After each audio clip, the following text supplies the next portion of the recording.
오랜만에 박두큰 목사님이 이제 거처를 새로운 곳으로 옮기셔서 처음 저희와 이제 인사를 나누겠습니다.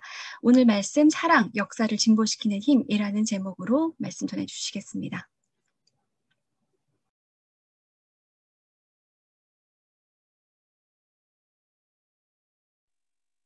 예, 안녕하세요. 반갑습니다. 인터넷으로 이렇게 서로 보고 예배드리려고 고생이 많죠. 제가 여기 문막 이 지샘 등한길이라고 하는데요. 여기 와서 이제 오늘이 두 번째 주일입니다. 여기 들어오기 전에 제가 서울에 있을 때 어디 설교 가지 않거나 그러면 제가 줌으로 밴드나 혹은 아프리카 TV로 제가 여기 있는 곳이 새동네 교회라고 하는데요. 그 예배를 함께 참여를 했었어요. 근데 오늘 말고 지난주에 처음으로 이제 여기서 오프라인으로 우리 새동네 교우들과 함께 예배를 드리는데 차원이 다르다는 걸 느꼈어요.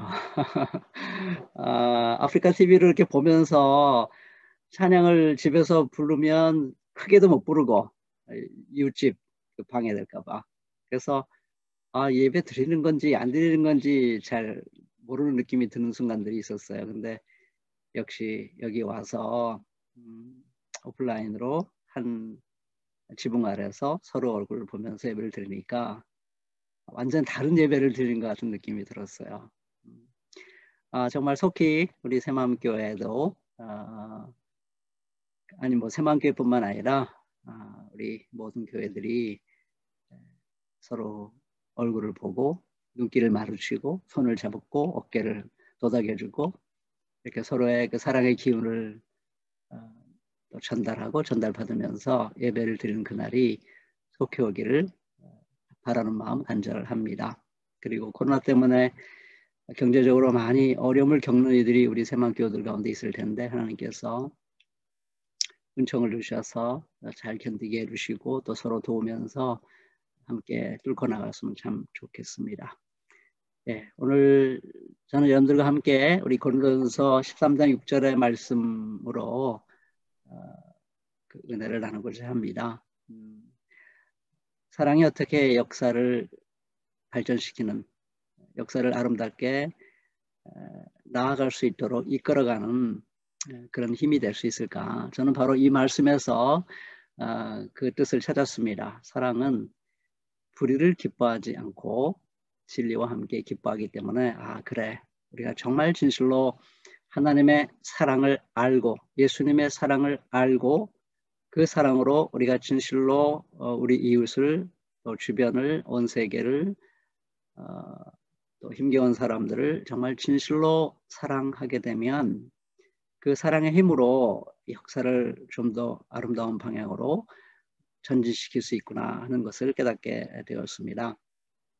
왜냐하면 이 불의, 진리, 이거 어마어마한 말들이잖아요. 그렇죠? 굉장히 심오한 그런 단어입니다.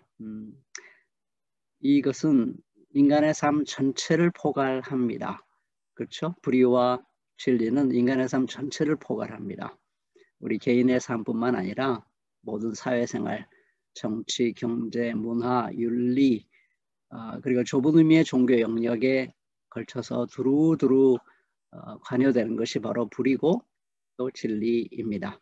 그래서 불의를 기뻐하지 않고 진리와 함께 기뻐하는 그런 사랑을 실천하면 역사의 진보를 견인하지 않을 수 없다 하는 것이죠.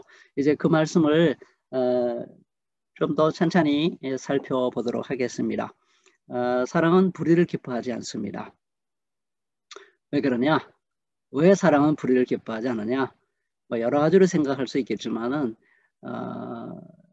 사랑은 예수님께서 말씀하신 것처럼 요한복음 10장 10절에서 양들의 생명을 얻고 또 넘치게 하려고 왔다 이렇게 표현했는데요. 예수님의 자기 자신의 이 땅에 오신 목적에 대해서 저는 그게 바로 사랑이라고 생각합니다. 모든 사람들이 생명을 얻을 뿐만 아니라 그 생명을 풍성하게 누리기를 간절히 바라고 또 그런 삶을 살아갈 수 있도록 자기의 모든 것을 다 바쳐서 헌신하는 것, 저는 그게 사랑이라고 생각을 합니다. 그렇다면 그 생명을 짓밟는, 특히 약하고 힘든 사람들의 생명을 가볍게 여기고 무시하고 폄하하고 왕따시키고 이용해 먹고 하는 것을 볼 때 사랑이 어떻게 가만히 있을 수 있겠어요? 있을 수가 없죠.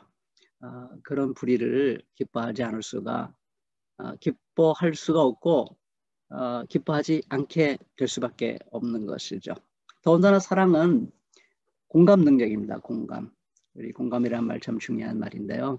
예수님에게서 공감이 무엇인가 하는 것을 우리가 잘 알 수 있어요. 다른 사람의 고통과 다른 사람의 슬픔, 외로움, 아픔 이런 것들을 마치 내가 경험하는 것처럼 같이 겪는 것, 그게 바로 공감이죠. 예수님의 공감을 가장 잘 보여주는 그 장면이 한두 군데 제가 새마음에 있을 때도 종종 인용했을 거라고 생각을 하는데요. 하나는 지방에서 그 어느 지역에서 안식일에 있었던 사건입니다. 예수님께서 손 한 손이 말라서 참 힘겹게 살아가는 사람을 고치려고 하는 그런 장면입니다. 바로 그때 예수님을 고소하고 싶어서 눈에 불을 켜고 째려보는 사람도 있었죠. 바리새파 사람들입니다. 그래서 예수님께서 그때 그들을 향해서 굉장히 분노하시면서 격노하시면서 엄중하게 꾸짖습니다. 안식일에 선한 일을 하는 것이 옳으냐, 악한 일을 하는 것이 옳으냐, 목숨을 구하는 것이 옳으냐, 죽이는 것이 옳으냐라고 굉장히 분노를 하시는데요. 이거는 그 한 손 마른 사람의 이 겪는 고통, 아픔 이런 것들을 예수님께서 깊이 공감하실 수 있었기 때문이죠. 그리고 제가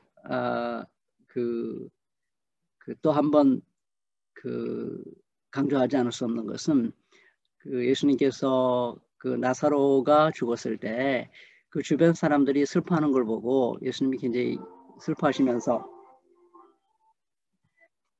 죄송합니다. 예. 함께 우셨습니다. 이제 그런 것들이 저는 예수님의 공감 능력이라고 생각을 합니다. 그래서 그런 공감의 능력을 가지고 세상을 바라보면 결코 불의를 기뻐할 수 없습니다.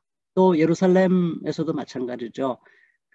예수님께서 예루살렘 성을 바라보시면서 슬피 통곡을 하셨지 않습니까? 그때 하신 말씀이 굉장히 중요합니다. 오늘 너도 평화에 이르게 하는 일을 알았더라면 좋을 터인데 그러나 지금 너는 그 일을 보지 못하는구나 이렇게 말하고 있습니다. 예수님께서 통곡하신 이유가 이 말씀 속에 그대로 잘 담겨져 있습니다. 평화에 이르는 길을 알았더라면 참 좋았을 터인데 그들이 그 일을 보지 못하는구나. 이거는 에레미야를 연상시켜 줍니다. 에레미야 시대에 사람들이 아주 사악했습니다. 에레미야서 6장에 보면은 이런 말씀이 나오거든요. 이는 그들이 가장 작은 자로부터 큰 자까지 다 탐람하며 선지자로부터 제사장까지 다 거짓을 행한다 그랬습니다.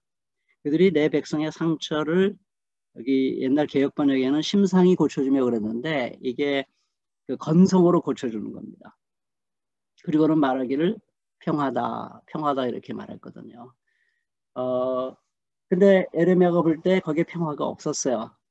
근데 자기들은 적당히 아픈 사람들 적당히 만져주고 적당히 위로하고 적당히 이게 도와주면서 자 됐지 이제 평하지 라고 얘기했다는 것이죠. 그러니까 그들은 평화에 이르는 길을 알지 못했던 겁니다. 예수님께서 오셨을 때 예루살렘에서 자리 잡고 이스라엘 전체를 다스리고 지배하는 그런 세력들, 대제사장, 율법학자, 바리새인들, 장로들 뭐 이런 사람들이겠죠. 이런 사람들이 평화다 그런 거예요. 평화가 없는데 아프고 힘들고 고통스러운 사람들을 적당히 건성으로 돌봐주고서는 그렇게 말했던 것이죠. 예수님은 그래서 굉장히 통곡을 하셨습니다. 왜 통곡을 했을까? 그 평화가 없는데 평화가 있다고 말하니까 그 평화를 실제로 누리지 못하는 사람들이 얼마나 고통스럽겠어요. 여러분들 세월호 유족을 생각하면 아마 그 느낌 좀 들 거예요. 지금 뭐 이제 7년째 다가오는데요. 이제 다 풀린 거 아니냐. 이제 뭐 벌써 몇 번을 조사했느냐. 진실 이제 다 드러난 거 아니냐. 이제 됐지 않느냐. 주변 사람들이 다 그렇게 얘기하거든요. 심지어는 굉장히 그 좋은 사람, 아주 괜찮은 사람들도 그렇게 얘기하는 사람들이 요즘 많습니다. 괜찮다 괜찮다 평화다 평화다 그러는 거죠. 그러면 누가 제일 슬플까요? 그러면 나는 지금 아파 죽겠는데 그런 그 현실을 볼 때마다 막 토할 것 같고 너무 고통스럽고 잠도 못 자겠고 하루에도 몇 번씩 그 아주 뭐랄까요 세상을 떠나고 싶은 그런 마음이 든단 말이죠. 얼마나 슬플까요? 그렇죠. 평화가 없는데 평화가 있다 그러면 평화가 없기 때문에 고통당한 사람들은 굉장히 슬픈 겁니다. 정말 마음이 아픈 거죠. 예수님은 그들의 아픔을 아셨기 때문에 저는 굉장히 통곡을 했다고 생각을 합니다. 근데 예수님의 그 통곡 속에는 더 깊은 공감 능력이 있습니다. 그 이어지는 말씀이 참 이게 사실 쉽지 않은 말씀입니다. 그날들이 너에게 닥치리니 너희 원수들이 토성을 쌓고 너를 에워싸고 너를 사면에서 죄어들어서 너와 네 안에 있는 내 자녀들을 짓밟고 네 안에 돌 한 개도 다른 돌 위에 얹혀있지 못하게 할 것이다. 이것은 하나님께서 너를 찾아오신 때를 네가 알지 못했기 때문이다. 하나님이 예수님을 통해서 찾아오셨어요. 근데 알아보지 못했죠. 하나님이 찾아왔는데도 알아보지 못하면 하나님은 더 이상 카드가 없잖아요. 하나님이 하늘에만 계시면서 예언자를 통해서 말씀하시고 그리고 이스라엘 백성들이 듣지 않았다면 그건 아직은 아주 최악의 상황은 아니에요. 그런데 하나님이 직접 오셨잖아요. 몸으로 오셨잖아요. 그들의 눈앞에 나타나셨잖아요. 그래서 3년 동안 얼마나 진실하게 그들을 사랑했고 그들에게 말했어요. 근데도 깨닫지는 못했어요. 마지막 카드를 버린 겁니다. 그들에게 남은 그들을 위해서 하나님이 더 이상 해줄 것이 없어요. 뭘 더 할 수 있을까요? 뭘 어떻게 더 할까요? 마지막 기회를 놓쳤어요. 그러니 그들에게 기다리는 것은 심판입니다. 그러니까 예수님이 그들이 심판당할 것을 생각하시면서 참 마음이 아프셨습니다. 저는 백남기 어르신 그 사건 이후로 그런 마음이 조금씩 들었어요. 내가 고통당하는 사람, 아파하는 사람만을 위해 슬퍼할 것이 아니라 불의를 행하는 사람, 평화를 알지 못하고 그래서 불의로 사람들을 짓밟고 하는 사람, 그 사람들을 위해서도 울어야 되고 그 사람들을 정말 살기를 원해야 되겠구나. 제가 그날 설교를 하면서 그런 기억이 나거든요. 여러분들 그 불의한 세력들을 향해서 외쳤던 생각이 나요. 하나님은 여러분들이 살기를 원합니다. 여러분들이 죽는 걸 원치 않습니다. 돌이키세요. 죽지 말고 꼭 사세요. 하고 외쳤던 기억이 납니다. 아마 그것이 저에게 처음 예수님의 마음을 처음 조금씩 알기 시작했던 때였던 것 같고요. 그리고 이제 몇 년 지났는데 나이가 들어가면서 그 마음이 제 안에 더 깊어지기를 바라는 마음 간절합니다. 예수님의 통곡은 바로 그런 것입니다. 그러니까 불의를 기뻐할 수가 없어요. 불의는 사회적 약자들을 괴롭히고 그리고 지배 세력들을 심판에 이르게 만들어요. 그러니까 얼마나 아픕니까? 얼마나 슬픕니까? 예수님은 너무 슬퍼서 그냥 그 주체할 수 없는 슬픔 때문에 통곡을 하신 것입니다. 그게 사랑이죠. 사랑은 불의를 결코 기뻐할 수 없습니다. 그래서 불의에 저항을 하게 됩니다. 저는 저항으로 나아가지 않는 사랑은 저는 사랑이 아니라고 생각을 합니다. 그것은 그냥 값싼 동정에 지나지 않습니다. 값싼 동정과 깊은 사랑은 하늘과 땅의 차이입니다. 값싼 동정은 자기중심적인 것이지만 사랑은 고통당하는 사람 중심입니다. 동정은 자기가 조금 베풀면서 끝나지만 그러나 사랑은 거기서 끝날 수가 없습니다. 차마 거기서 끝낼 수가 없어요. 왜냐하면 동정으로는 그 고통당한 사람들을 결코 구원할 수 없다는 것을 사랑은 알기 때문입니다. 사랑은 그걸 압니다. 사랑은 알아요. 동정으로 그 사람을 살릴 수 없다는 걸 사랑은 압니다. 그리고 그 불의를 회개하고 돌이키지 않으면 그 지배 세력들이 죽는다는 걸 사랑은 알아요. 그래서 그들을 살리기 위해서 약자도 살리고 타락한 자도 살리기 위해서 주님은 뜨거운 사랑으로 저항을 하게 되는 것이죠. 저는 그런 의미에서 전태일 우리 선배가 저항을 했다고 생각합니다. 여러분들 꼭 한번 그 유튜브를 통해서 CBS에서 만든 다큐를 보시기 바랍니다. 작년이 50주년이었죠. 추모 50주년이었는데요. 기독 청년 전태일이라는 그 프로그램입니다. 1시간 좀 못 되는데 너무 감동적인 정말 잘 만든 그런 프로그램입니다. 거기에 그를 알았던 친구들 그리고 누이 동생들 한결같이 하는 말이 있습니다. 전태일은 기본적으로 투사이기 전에 사랑의 사람이었다라는 말을 이야기합니다. 그 얘기를 하면서 다들 눈물을 흘려요.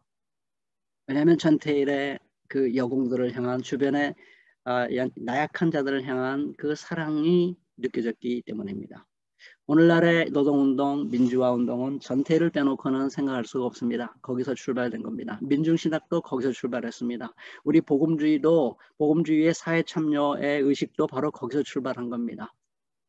그래서 저는 정말 이 사랑이 얼마나 중요한가 하는 것을 정말 깊이 깨닫게 됩니다. 사랑을 하게 되면 불의를 기뻐하지 않기 때문에 이만 하면 됐다라는 말을 결코 할 수가 없습니다. 예언자들은 어떤 사람인가?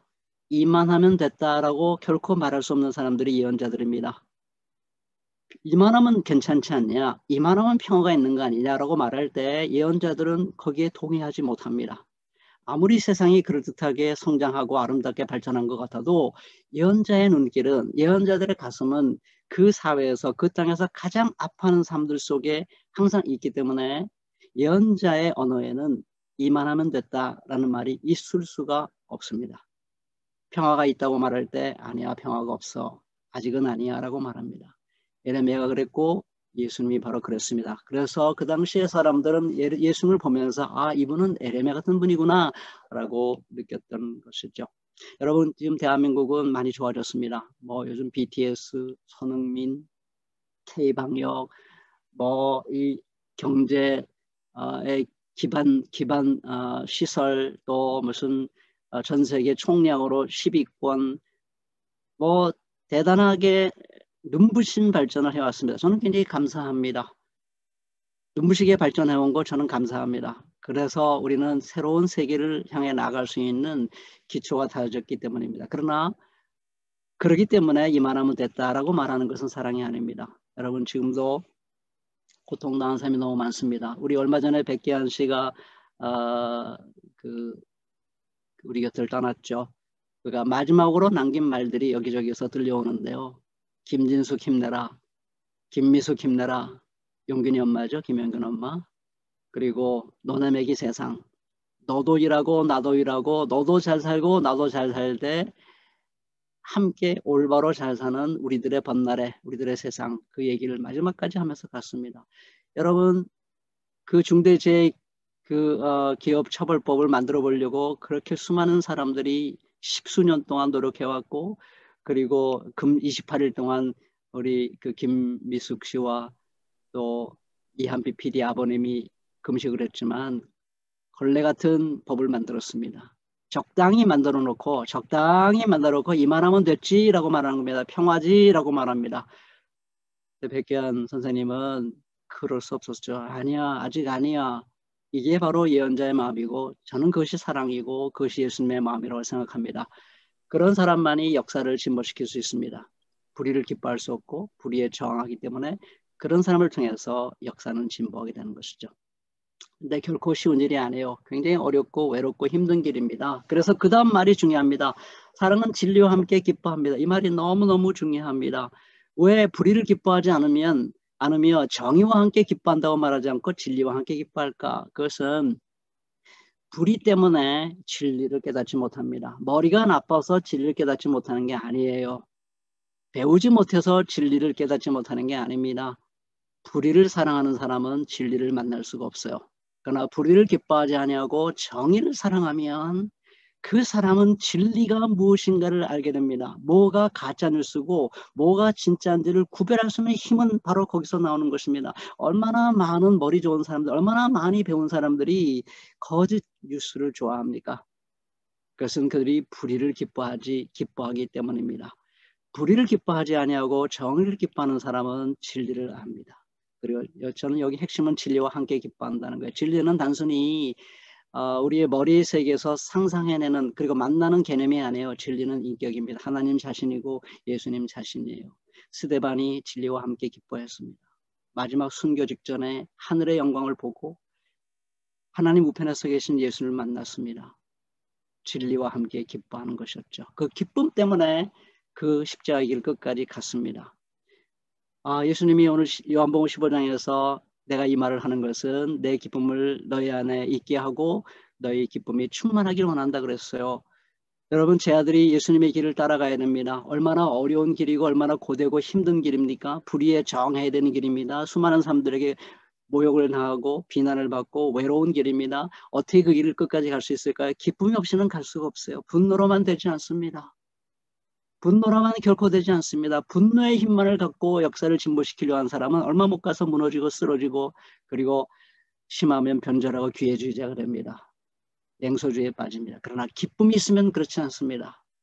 기쁨이 있으면 어떤 좌절과 어떠한 고통도 뚫고 이겨나갈 수 있어요. 제가 요즘 2개의 작은 모임이 있는데요.